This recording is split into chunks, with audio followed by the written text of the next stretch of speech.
मध्य प्रदेश के कई जिलों में ठंड से लोग बेहाल हो रहे हैं। कई जिलों में पारा 3 डिग्री से भी नीचे दर्ज किया गया है। इसके अलावा दिल्ली से मध्य प्रदेश जा रही कई ट्रेन घंटों तक लेट हो रही हैं और आईएमडी की तरफ से भी अलर्ट जारी किया गया है कि पूरी जनवरी सर्दी का सितम लगातार जारी रहेगा।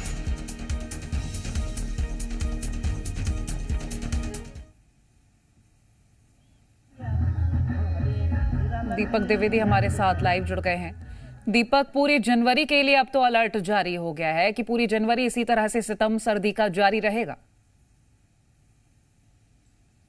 जी बता दें कि मध्य प्रदेश में यदि बात करें तो लगातार कड़ाके की ठंड का दौर जारी है। चाहे राजधानी भोपाल हो या उत्तरी पूर्वी मध्य प्रदेश हो, वहाँ पर तो अब पत्तों पर भी बर्फ जमने लगी है और लगातार जिस तरीके से कड़ाके की ठंड नज़र आ रही है तो जनजीवन भी अस्त व्यस्त नज़र आ रहा है। हालांकि हम राजधानी भोपाल की बात करते हैं तो यहाँ पर जरूर जनता को ठंड से राहत है। सुबह और रात को जरूर गलन और ठंड का दौर और हवाओं का दौर जारी रहता है, पर दोपहर होते ही यहाँ पर गर्मी का सितम भी हल्का हल्का शुरू हो जाता है। तो आप आपको पीछे का नज़ारा देखेंगे तो राजधानी भोपाल में अभी जो मौसम है पूरी तरीके से खुला हुआ है, ना ही ज़्यादा ओस है और ना ही ज़्यादा ठंड का असर राजधानी भोपाल में नज़र आ रहा है। हल्की फुल्की ठंड अब जैसे ही धूप निकलना शुरू हुई है रहेगी, पर यदि हम मध्य प्रदेश के अलग अलग शहडोल की बात करते हैं, अलग अलग जिलों की, तो वहाँ पर अधिकतम ठंड मापी जा रही। न्यूनतम तापमान 2.7 डिग्री सबसे कम शहडोल के कल्याणपुर में दर्ज किया गया। इसके अलावा हिमालय के ऊपर एक वेस्टर्न डिस्टर्बेंस की एक्टिविटी के चलते बर्फीली हवा की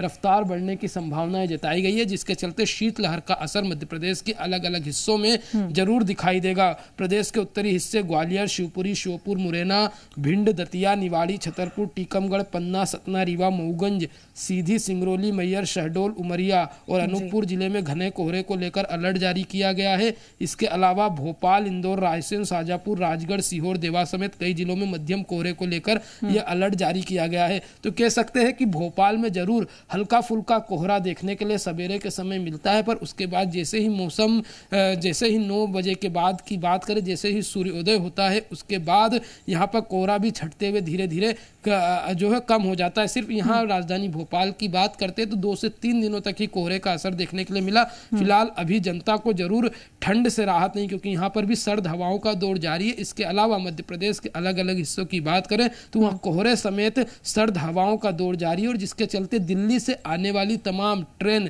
जो मध्य प्रदेश पहुंचती है वह करीब 5 से 6 घंटे की देरी से पहुंच रही है। चलिए, बहुत शुक्रिया दीपक, ये तमाम जानकारी हम तक पहुंचाने के लिए। और रतलाम में कड़ाके की ठंड ने जनजीवन पूरी तरह से प्रभावित कर दिया है। पारा 8 डिग्री से नीचे लुढ़क चुका है और खेतों में फसलों पर बर्फ जमने से किसानों की चिंताएं काफी बढ़ती जा रही हैं। वहीं हाईवे पर कोहरे के चलते हादसों का भी खतरा मंडरा रहा है और इसी के चलते जिला कलेक्टर ने स्कूलों में नर्सरी से 12वीं तक की कक्षाएं सुबह 10 बजे के बाद लगाने के आदेश दिए हैं।